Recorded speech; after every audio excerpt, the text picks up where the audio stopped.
মহামান্য রাষ্ট্রপতি আওয়ামী লীগের দ্বারা নির্বাচিত, উনি বক্তব্য বলেছেন আওয়ামী লীগ ফ্যাসিস্ট, আওয়ামী লীগ স্বৈরাচার, আওয়ামী লীগ ভোটচোর। এই কথাগুলি মহামান্য রাষ্ট্রপতি এই সংসদে যখন বলেছে, এই কৃতিত্ব বিএনপির এবং সংসদ নেতা জনাব তারেক রহমানের। মাননীয় স্পিকার, আজকে এনসিপির এক নেতা বাইরে বক্তৃতায় বলেছেন জুলাই আগস্টের আন্দোলনের মাননীয় সদস্যবৃন্দ, বক্তার বক্তব্যে কোনো বাধা দেবেন না। আপনাদের যখন সময় আসবে আপনাদের বক্তব্যের মধ্যে আপনাদের বক্তব্য উপস্থাপন করতে পারেন। এখন থেকে নির্বিঘ্নে বক্তব্য রাখার সুযোগ দেন। জুলাই আগস্টের আন্দোলনে ছাত্র জনতা খেলেছে আর ট্রফি বিএনপি নিয়ে বসে আছে। আমি বলতে চাই, জুলাই আগস্টের আন্দোলন ছাত্র জনতার সাথে আমরা সবাই ছিলাম। ট্রফি আমরা কারো কাছে নিতে যাইনি।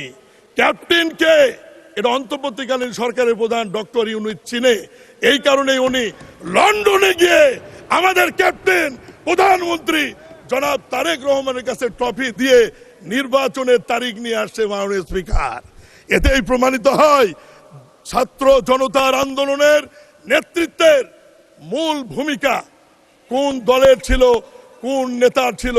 আমরা সবাই আন্দোলন করেছি, এটি অস্বীকার করার সুযোগ নাই, কিন্তু ক্যাপ্টেন একজনই থাকে যে ক্যাপ্টেনের কাছে অন্তর্বর্তীকালীন সরকারের প্রধান লন্ডনে গিয়ে আলোচনা করে নির্বাচনের তারিখ নিয়ে আসছে বলেই এদেশে একটি অবাধ, সুষ্ঠু, নিরপেক্ষ নির্বাচন হয়েছে এবং সেই নির্বাচনের মধ্য দিয়ে বিরোধী দল এবং আমরা আজকে একটি ঐতিহাসিক সংসদে এসে উপস্থিত হতে পেরেছি।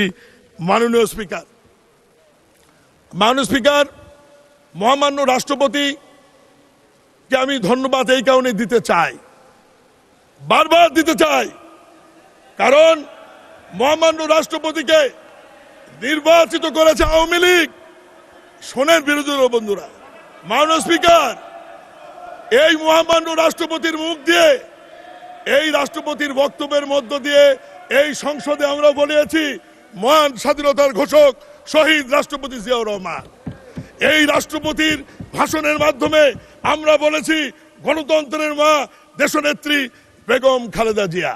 এই মহামান্য রাষ্ট্রপতি আওয়ামী লীগের দ্বারা নির্বাচিত, উনি বক্তব্য বলেছেন আওয়ামী লীগ ফ্যাসিস্ট, আওয়ামী লীগ স্বৈরাচার, আওয়ামী লীগ ভোটচোর। এই কথাগুলি মহামান্য রাষ্ট্রপতি এই সংসদে যখন বলেছে, এই কৃতিত্ব বিএনপির এবং সংসদ নেতা জনাব তারেক রহমানের। মাননীয় স্পিকার, মহামান্য রাষ্ট্রপতি এই সংসদে দাঁড়িয়ে বিএনপির গৃহীত যে সমস্ত কর্মসূচি উপস্থাপন করেছে, যেমন ফ্যামিলি কার্ড, ইতিমধ্যেই এই ফ্যামিলি কার্ড মাননীয় প্রধানমন্ত্রী উদ্বোধন করে সারা বাংলাদেশের গৃহকর্ত্রী এবং নারীদের মধ্যে আলোচনায় চলে এসছে।